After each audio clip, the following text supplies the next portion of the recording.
વડોદરાના અખોડા દાંડિયા બજાર 4 રસ્તા સ્થિત બદામડી બાગ સામે શનિદેવ મંદિરે શનિ જન્મોત્સવની ધામધૂમથી ઉજવણી કરવામાં આવી હતી। આજે શનિ જન્મોત્સવની વડોદરા સહિત દેશભરમાં ઉજવણી થઈ રહી છે। વડોદરાના બદામડી બાગ સામે શનિદેવને ચાંદીનું છત્ર અને નવગ્રહનો ગેટ અર્પણ કરવામાં આવ્યો હતો। શનિદેવ મંદિરે 5 કિલો અને 25 ગ્રામનું ચાંદીનું છત્ર ડીસીપી અભય સોની અને લીના પાટીલના હસ્તે અર્પણ કરવામાં આવ્યું હતું। ઉપરાંત શનિદેવને નવગ્રહનો ગેટ પણ અર્પણ કરવામાં આવ્યો હતો। तो शनि जयंती निमित्ते पूजा पण शुरू કરવામાં આવી હતી।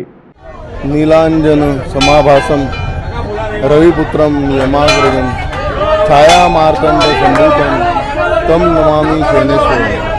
कर्मना फलदाता शनि भगवान आज एमनो जन्मदिवस है।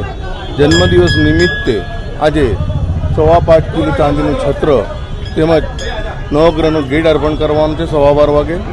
સાથે સાથે હવન રાખવામાં આવેલું છે તેમજ रात्रे महा भंडाराનું આયોજન કરવામાં આવેલું છે।